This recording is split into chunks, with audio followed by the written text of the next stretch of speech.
السلام علیکم ورحمۃ اللہ وبرکاتہ۔ سلامتی ہو آپ پر اور اللہ تعالیٰ کی رحمتیں اور برکتیں نازل ہوں۔ آج چونکہ بڑا بابرکت دن ہے، یوم الجمعہ ہے،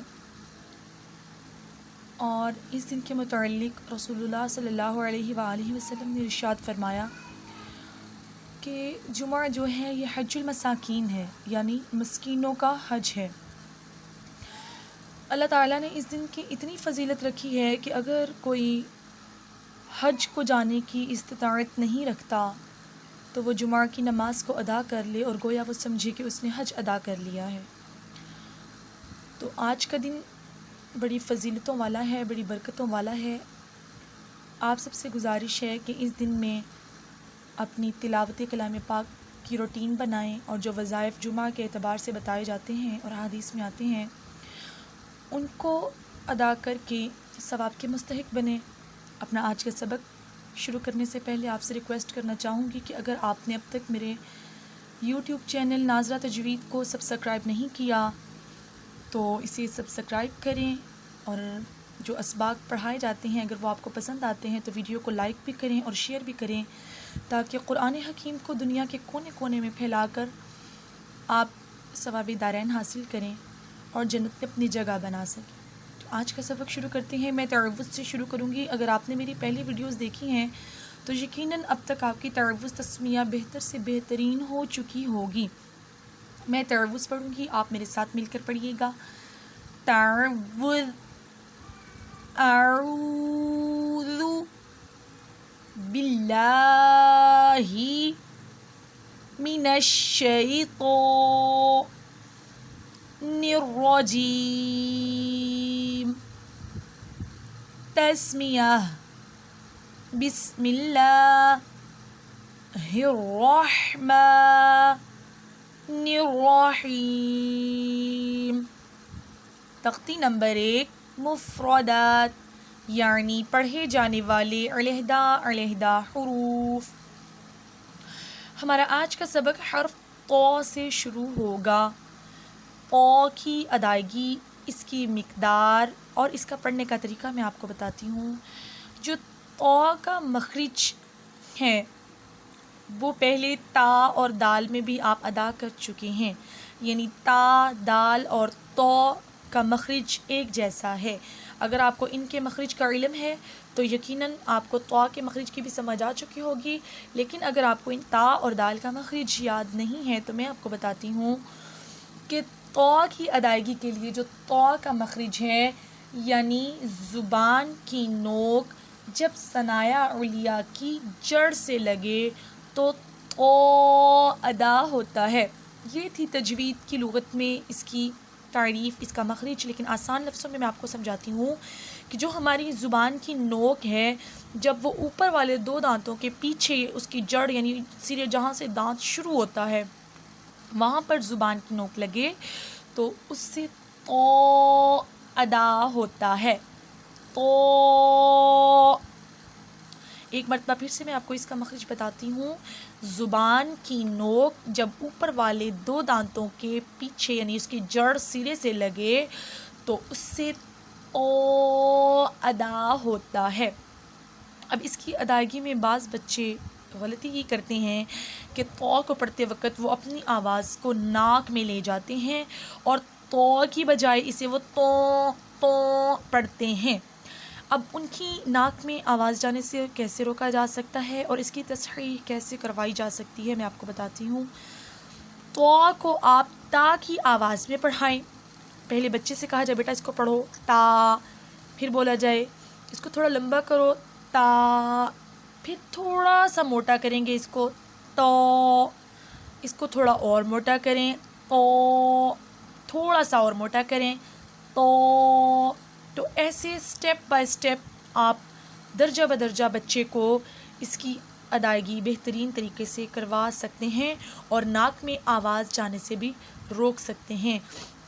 اور اسے تھوڑا موٹا کر کے پڑھیں گے، جیسے میں نے آپ کو بتایا تھا خا کو بھی موٹا کر کے پڑھتے ہیں، صاد اور غاد کو بھی موٹا کر کے پڑھتے ہیں، ایسے ہی او کو بھی موٹا کر کے پڑھیں گے، لیکن اس کی درستگی اور تصحیح کروانے کے لیے پہلے باریکی سے اس کو ادا کیا جائے گا، پھر تھوڑا تھوڑا تھوڑا اسٹیپ بائی اسٹیپ اس کو موٹا کر کے ادا کروایا جائے گا، تو بچہ اس کی ادائیگی کو اچھے طریقے سے کر پائے گا۔ میں ایک مرتبہ پھر سے آپ کو پڑھ کر سناتی ہوں، آپ میرے ساتھ مل کر اس کو پڑھیے۔ تو یہ تھی اس کی ادائیگی اور اس کا مخرج، اور اس کی مقدار کتنی ہوگی؟ اس کی مقدار 1 الف کے برابر تو کو لمبا کر کے پڑھیں گے۔ تو آج کا ہمارا دوسرا حرف ہے لو۔ جیسے تو کا مخرج تا اور دال کی مخرج جیسا ہے، ایسے ہی سا اور رال کا مخرج ایک جیسا تھا، اور لو کا مخرج بھی وہی ہے جو سا اور رال کا مخرج ہے۔ اور اس کا مخرج اگر آپ کو سا اور رال کا مخرج یاد ہے تو آپ کو را کے مخرج کا علم ہو چکا ہوگا، اگر آپ کو یاد نہیں تو میں آپ کو اس کا مخرج بتاتی ہوں۔ زبان کی نوک جب ثنایا علیہ کے دانت کے جو نیچے والا کنارہ ہے، یعنی جیسے ہم کوئی چیز کھانے لگتے ہیں تو جیسے ہم کھاتے ہیں، جو دانت کا کنارہ ہے جب اس کے ساتھ زبان کی نوک لگے تو اس سے لو ادا ہوتا ہے۔ یہ تجوید کی لغت میں تھا، میں آپ کو آسان لفظوں میں بتاؤں گی۔ اگر بچے کو اس کے مخرج کی سمجھ نہیں آ رہی اور بچہ نرمی سے اس کی ادائیگی نہیں کر پا رہا تو بچے سے کہا جائے کہ بیٹا اپنی زبان کو اوپر اور نیچے والے دانتوں کے درمیان میں دبا کر نرمی کے ساتھ اس کو ادا کرو، لو، یعنی اس میں سیٹی کی آواز نہیں آنی چاہیے۔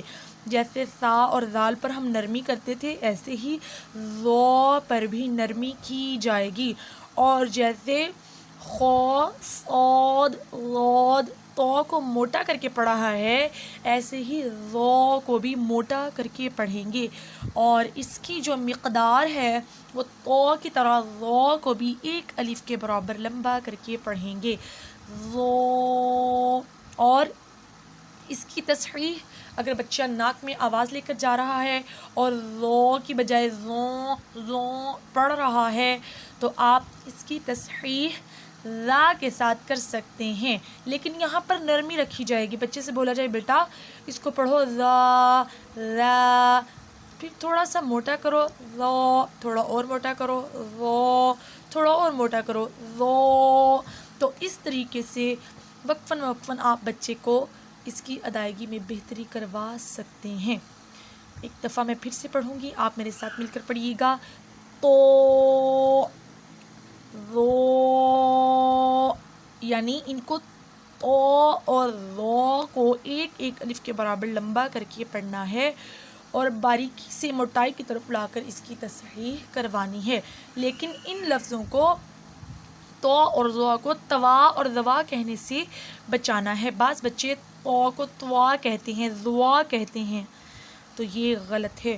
جیسا میں نے آپ کو بتایا کہ باریکی سے اس کی اگر آپ مشق کرائیں گے تو بچہ کبھی بھی تو کو موٹا کر کر توا نہیں پڑھے گا۔ اس کے پڑھنے کا جو طریقہ ہے وہ تو لو، اس طریقے سے اس کی مشق کروا کر آپ بچے سے اس کی تصحیح کروا سکتے ہیں۔ پہچان کروانے کا طریقہ، ایک جیسی 2 شکلیں بنائی جائیں اور بچے سے پوچھا جائے کہ یہ دونوں شکلیں کیا ایک جیسی ہیں، تو یقیناً بچے کو اگر اس کا علم ہے تو بچہ بولے گا جی ہاں یہ دونوں شکلیں ایک جیسی ہیں۔ پھر ایسی شکل بنائی جائے اور بچے سے کہا جائے بیٹا ایسی شکل جس کے اوپر نیچے کوئی نقطہ نہ ہو، اسے ہم کہتے ہیں تو، لیکن بیٹا ایسی ہی شکل اگر اس کے اوپر ایک نقطہ آ جائے تو اسے ہم پڑھتے ہیں لو، لو۔ اور جیسے ہم نے کل پرسوں بلکہ اپنے سبق میں 3 حرف سیٹی والے تلاش کیے تھے، آج ہمیں 3 اور لفظ مل چکے ہیں۔ یہ 3 حرف ایسے ہیں جو نرمی سے ادا کیے جاتے ہیں، سا، لال، لو۔ اس سے ہمیں اندازہ ہوا کہ جیسے سیٹی والے 3 حروف تھے ایسے ہی نرمی والے حروف بھی 3 ہیں، اور بچے کے ذہن میں اس کو پختہ کرنے کے لیے یہ والے نشان ان کی تختی پر لگا دیے جائیں اور ان سے کہا جائے کہ بیٹا یہ جو نشان ہے یہ نرمی والا نشان ہے، یہ جس حرف پر یہ نشان ہوگا وہ نرمی والا حرف ہوگا۔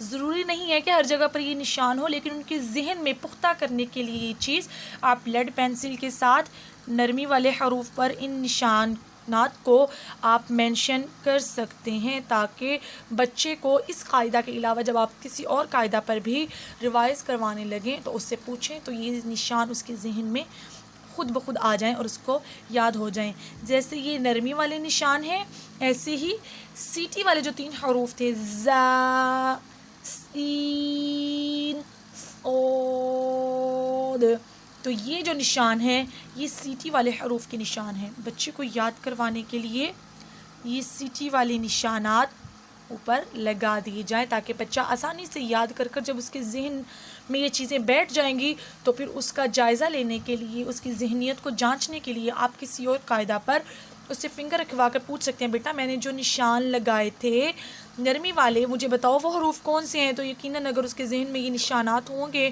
تو وہ نشان کے بغیر بھی آپ کو حروف بتا دے گا کہ یہ والے حرف جو ہیں نرمی والے تھے اور یہ والے حروف سیٹی والے تھے۔